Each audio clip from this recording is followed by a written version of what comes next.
안타깝게도 우리나라 산재 사망률은 OECD 국가 중 부동의 1위를 지키고 있습니다. 중대재해처벌법은 산재 사고 예방을 위해 제정이 됐는데요. 하지만 앞으로 이 법안이 수정되거나 완화될 수 있습니다. 이에 대한 여야의 입장도 엇갈리고 있습니다. 김정아 기자가 보도합니다. 지난 1월 27일 시행돼 142일째를 맞은 중대재해처벌법. 그렇지만 산재 사망 사고는 줄지 않았습니다. 지난 5개월간 270명이 현장에서 산재로 생을 마감했습니다. 하루에 2명씩 산재 사고로 목숨을 잃은 겁니다. 이런 가운데 여당의 움직임이 심상치 않습니다. 지난 10일 박대출, 권성동, 박덕흠 등 국민의힘 중진 의원 10명이 중대재해처벌법 개정안을 발의했습니다. 개정안은 중대재해가 발생하더라도 경영 책임자가 충분한 조치를 취했다면 형량을 낮춰주는 방안입니다. 무작정 처벌만이 능사가 아니라는 겁니다.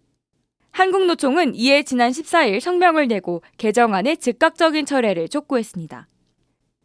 이번 개정 발의안은 중대재해가 발생했을 때 사용자들이 책임을 회피하고 형을 감경받거나 면제받을 수 있는 빌미를 주는 내용을 담고 있습니다.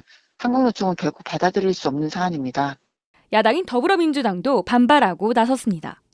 국민의힘은 정부 여당으로서 중대재해처벌법이 산업 현장에 잘 집행되어 노동자의 생명과 안전을 지키도록 노력하기는커녕 사업주의, 경영 책임자의 처벌을 강경하여 중대재해처벌법 무력화를 시도하고 있습니다. 전국 불안정 노동철폐연대 김혜진 활동가는 가장 큰 문제 2가지를 지적했습니다. 그런데 인증을 했다는 이유만으로 처벌을 감경하려고 한다는 점에서 굉장히 심각한 문제가 있는 거죠. 두 번째 문제라고 하면 그 인증기관의 지정을 법무부가 하는 거거든요. 그 검찰을 관리하는 법무부가 인증기관을 지정해서 처벌을 감경하는 주체가 된다는 건 굉장히 이상한 논리죠. 이런 상황 속 어제 새 정부 경제정책 방향이 발표됐습니다. 경제법령상 기업 활동을 위축시키는 과도한 형벌 규정을 합리화하는 한편 중대재해처벌법상 경영 책임자의 의무를 명확히 하기 위한 시행령 개정도 추진하겠습니다.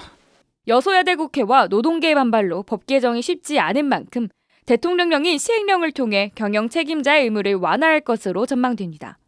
시행령 개정은 견제 장치가 없거든요. 국무회의에서 일방적으로 결정할 수도 있기 때문에 그래서 그 시행령 개정안이 어떻게 나올 것인지를 주의 깊게 봐야 되긴 하겠지만 자칫하면 시민들의 힘으로 어렵게 만든 중대재해처벌법이 무력화될 위험성이 굉장히 높은 것 같아요. 중대재해처벌법이 무력화돼 영원히 퇴근하지 못하는 노동자가 더는 발생하지 않도록 국민적 관심이 필요한 때입니다. CPBC 김정아입니다.